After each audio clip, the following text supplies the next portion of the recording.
So in this episode, we are getting ready for a guest. A friend is visiting from the UK, so we're gonna be hosting him for a few days. I'm one of those people that if somebody's coming over and they're gonna stay, I want to make them feel as comfortable as possible. I will really go out of my way to make sure that their stay is nice and they feel at home. So I'm going to be cleaning up this bathroom. It's not dirty per se, but it does need a touch. My husband uses it sometimes. I sometimes brush my hair in here, so I'm just like looking and I can see hair, a few places. So gonna give it a good clean, and then also going to clean or tidy up the guest bedroom. It's not dirty, but I'm sure it's pretty dusty because we haven't had anybody sleep over for about a year. The last time we had somebody come and sleep over was December, so which is about a year from now. I'm just like looking for my cleaning products that I keep in here. Yeah, so we'll clean the bedroom as well. Just like, I think I want to do the bedding again. Not that it's dirty again, like I said, because every time somebody comes and they leave, I will clean the bedding before I make the bed. But I think it's going to be dusty because it's like a year, and I'm just going to wash it so that it smells fresh. In the bathroom, I'm going to be cleaning everything. The mirrors, the vanity, the shower, toilet, floors. I'm going all out.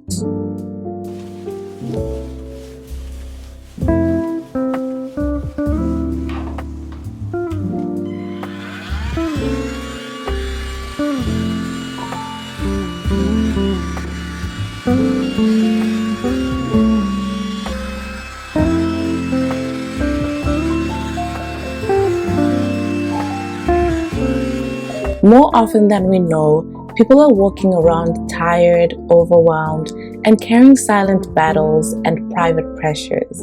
Sometimes giving someone a clean, peaceful space is the most Christ-like thing we can do for them. When someone comes into my home, I want them to feel that rest. Not because I'm perfect, but because I want the atmosphere to reflect God's heart. A clean space can be healing. A comfortable bed can preach a message of love without one being spoken to, because sometimes the most spiritual thing you can offer someone is a place where they can finally exhale.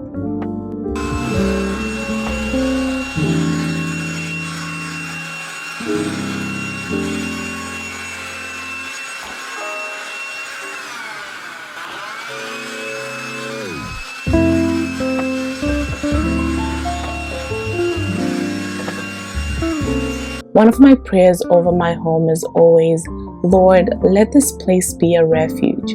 Let whoever walks in feel peace in a way that they didn't realize they needed. I want the room I prepare to speak before I do, for the atmosphere to say, you're safe here, rest here, be at ease. Hospitality isn't about impressing anyone. It's not about having the prettiest decor or the most expensive bedding.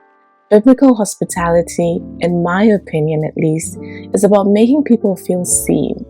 It's about saying, we made room for you, you're welcome here, and we want you to enjoy your stay.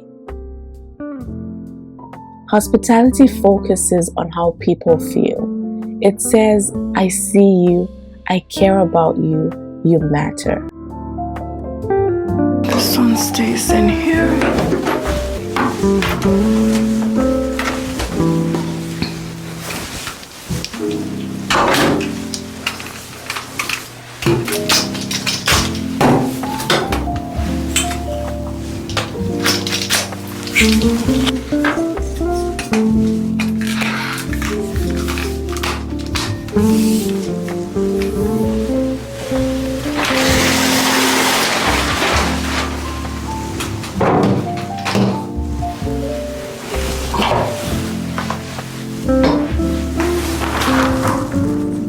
If we can be real, opening up your home and hosting someone is not always easy.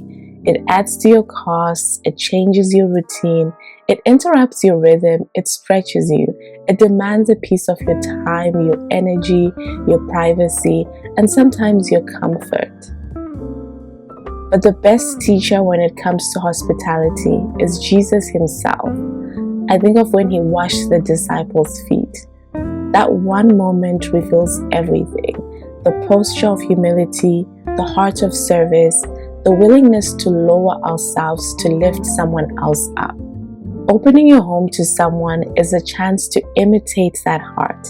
It's a willingness to meet the needs of someone else, even when it's inconvenient, even when it interrupts your plans, even when it means sacrificing your own comfort. Hospitality isn't just action, it's a posture. The Bible says, offer hospitality without grumbling. And I love that it low-key acknowledges that we will feel like grumbling, because hosting is work. Sometimes life is busy.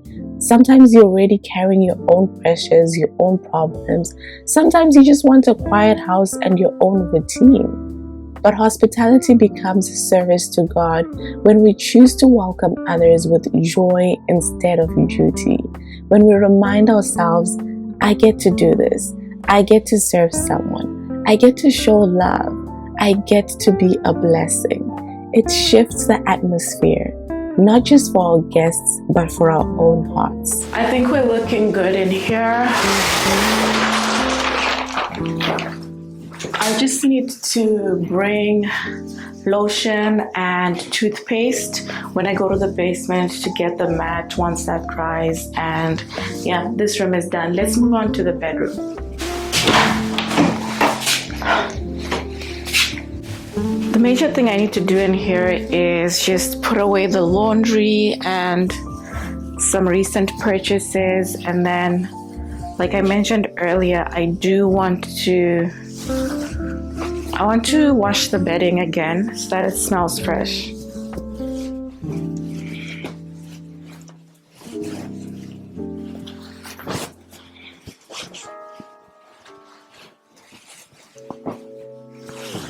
This is a wig I recently purchased, but I need to return it because yeah, it was night and day from what I saw online.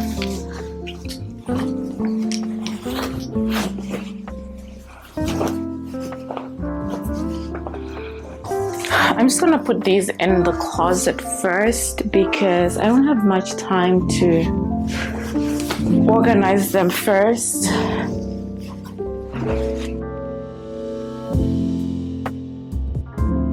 When I host someone, I want them to feel honored. I want them to know their presence matters, and not in a performative way, but from a genuine, spirit-led place of love. Because when people feel expected and appreciated, something in them relaxes. They let their guard down. They feel at home. I've been in people's homes and felt like they were prepared for me. It was such a warm feeling. It says, I thought about you. You're not a burden. You're welcome here. To me, that's biblical hospitality. It's intentional love. I think the biggest, most important part of hosting is not the clean home, but having a prepared heart. Because you can have the spotless floors, perfectly styled rooms, and still not have love behind it. To me, hosting is about saying, Lord, use my hands, use my home, and use my time. Use even the smallest details to make someone feel loved and cared for. Whenever I'm hosting people, I've realized that it's so easy to get caught up in what I physically see. The perfect setup, the spotless home, pretty bedding, well-made bed, but the invisible moments count too. The attitude behind the preparation, the prayers whispered over the room, the quiet intention behind what I'm doing. God cares deeply about the posture of my heart, even beyond the good works. Another piece of hosting that is equally important in helping your guests feel comfortable is actually spending time with them, being present, engaging, making room for connection, and not just accommodation. And the first thing that comes to my mind when I think about this is the story of Martha and Mary. This is one of my favorite cleaning tools. I think everyone needs to have a steam cleaner in their house. Like, it does so much. I use this to clean my couch, I clean everything with this steam cleaner, and it has different attachments. So I'm going to use this just to get rid of like any dust, any bacteria. Martha and Mary were sisters from Bethany who were friends of Jesus, and the story narrates how when Jesus visited their home, Martha was so focused on the practical tasks of hosting, then became frustrated with her sister Mary, who chose to sit at Jesus' feet and listen to him speak instead of helping her with the chores. A lot of people give Martha a bad rep, but the way I see it, neither of them was wrong. Someone had to prepare the home, but at the same time, someone also had to make sure that the space was welcoming and that there was somebody attending to the guests, which is what Mary did. But I think the key is balance. The home matters, but the person matters too. Serving matters, but presence matters too. So as much as we prepare our homes and make them comfortable, we should also make time to sit down with our guests, to talk, laugh, listen, and catch up on life. The home creates the welcome, but we create the warmth.